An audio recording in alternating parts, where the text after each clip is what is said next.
Hey, do you want to hear my impression of every YouTuber reviewing a Yoshi game? Alright, here it goes.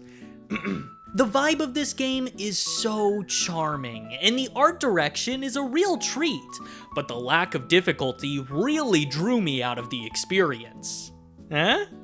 It's pretty good, right? With Yoshi and the Mysterious Book releasing at the end of the month, I've been thinking a lot about the evolution of the series and the criticism that's come along with it. You'll hear people complain about how these are games for babies in nearly every discussion of the series online. But is that really true? And if so, how much does it actually hurt the gameplay? To find out, I want to take a look at every mainline Yoshi game and examine its relationship with difficulty. Because I think that after a long and confusing history of trying to find Yoshi's identity, Nintendo finally has a firm direction they're taking in this upcoming title. I really hope that doesn't age poorly. As many of you know, Yoshi debuted for the very first time in Super Mario World on the SNES as a brand new companion for the titular plumber. With that game being as successful as it was, Yoshi quickly rose in popularity, so much so that 5 years later he was given the leading role in Super Mario World 2. Otherwise known as Yoshi's Island. This game was a massive hit, and it's still considered to be some of Nintendo's best work. But there was one big issue with it, and it's something that you might not expect. The game was actually kinda hard. Don't get me wrong, the game has a pretty solid difficulty curve, and the added challenge is actually really fun if you're a 20-year-old man who plays video games all day. But when you take a look at this game about a friendly green dinosaur, complete with an art style that looks like it was drawn in crayon, you can probably infer that basement dwellers like me are not really the audience that this game attracted. This was also in the era where Nintendo had a hotline you could call for help if you got stuck in a game, meaning that the company was very quickly made aware of how many little kids were getting frustrated by their new Yoshi game. So when the next console generation hit and it came time for Nintendo to make a follow-up to Yoshi's Island, they made a pretty dramatic change. Yoshi's Story was released on the Nintendo 64 in 1997, 2 years after Yoshi's Island, and it was similarly very pretty, cute, and charming. But once again, the difficulty was a major point of contention. See, this time around, Nintendo had completely overcorrected and made a platformer that had basically no challenge. I remember even back when I was a kid feeling really bored at how easy the game was. The only thing that I ever actually struggled with were how stiff the controls were. For example, there's this boss called Cloud and Candy who you defeat by licking until she disappears. And she's already very easy to avoid, like you'd almost have to try to get hit by her. But on the off chance that you do, attacking her restores your health anyway, so you could just barrel through the boss fight without even trying to avoid her and still win. This was insultingly easy even when I was 8 years old.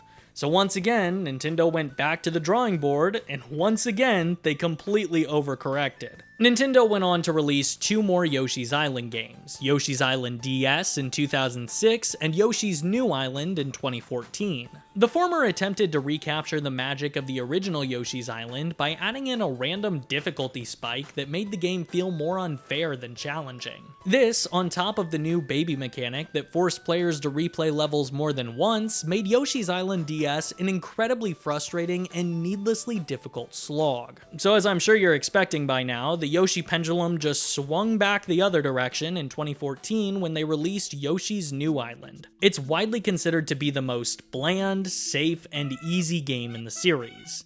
And I'm kind of speeding through this because I'm sure you can see by now that every game caused Nintendo to rethink their strategy and go way too far in the other direction. They never found that perfect middle ground they were searching for, and consequently added flaws into a series that began flawlessly. And all of this was done in a confusing attempt to keep younger and older fans satisfied while consistently missing the mark on both. Yoshi was in desperate need of some direction when it came to its difficulty, and slowly, over the next few years, Nintendo finally figured that out. Yoshi's Woolly World and Yoshi's Crafted World are a duology of games that are commonly considered among the best in the series. Now there's an argument to be made that that's because GoodFeel, the developers, just knew how to make games that were on the easy side but still satisfying to an older audience. And while that definitely is part of it, I think the real reason why these games reviewed so well is because of one element that the team began experimenting with: collectibles. Sure, they've been present in every Yoshi game to some extent, but it wasn't until Woolly World that they really became a big focus. And then Crafted World expanded on that even further, with its secrets literally hidden around every corner. Say what you will about it, but it feels a lot more like a cozy scavenger hunt than a traditional 2D platformer. In fact, a lot of the challenge in the game comes from trying to collect everything it has to offer,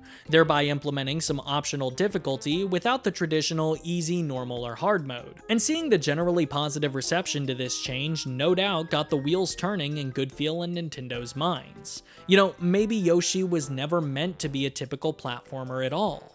Maybe trying to find the right level of difficulty was the wrong way to approach these games. And maybe Yoshi really works best as a chill game with a focus on discovery. Something that can easily be enjoyed by players of all ages and skill levels. That was the core realization that the company had been struggling to come to for years. Finally, Nintendo stopped treating Yoshi's difficulty as a problem that they needed to fix, and instead let the series blossom into what it was always meant to be. There's a reason people always praise these games' atmosphere. Slowing down the pace and letting us really take it all in was the obvious best decision they could have made here. However, Crafted World is clearly not the final evolution of this concept. It's still, in many ways, a baby's first platformer kinda game. But when you take a look at Yoshi and the Mysterious Book, everything that we know about it seems to indicate that this will be the culmination of what the series has been building towards. I believe that it's the first game built from the ground up with this brand new Yoshi philosophy. I've read the reviews, played the demo, and soaked up as much information on this game as I possibly could ahead of release. Unless Nintendo wants to send me a review copy. And everything is telling me that Mysterious Book is really different. The goal of the game isn't simply to reach the end of the level and nab all the collectibles in sight along the way. Instead, Yoshi is now tasked with doing research on these little creatures and reporting back at the end. Every level is a sandbox where you get to poke around and let your curiosity and creativity drive the experience. Like, did you know that you get to name the creatures that you discover? It may seem small, but that little bit of personality is something that I love in games like this. It's such a nice addition. Being a Yoshi fan ahead of the launch of Mysterious Book makes me feel like a proud parent or something. Like the series is finally out of that rough patch and has really come into its own in a way that makes me ecstatic for the future. Finally seeing game journalists say things like Yoshi is more than just a pretty face this time almost makes the years of sitting through the same types of reviews worth it. Because Yoshi was never supposed to be a game that was too hard for younger players or too easy for adults. It's supposed to be a series for everyone. Thank you all so much for watching, and a special thank you to my patrons who are listed on screen right now for supporting the channel. If you'd like to fund my impulse purchases of random video games, then you can check out the first link in the description down below to see my Patreon. But with all that said, as always, please remember, believe to achieve.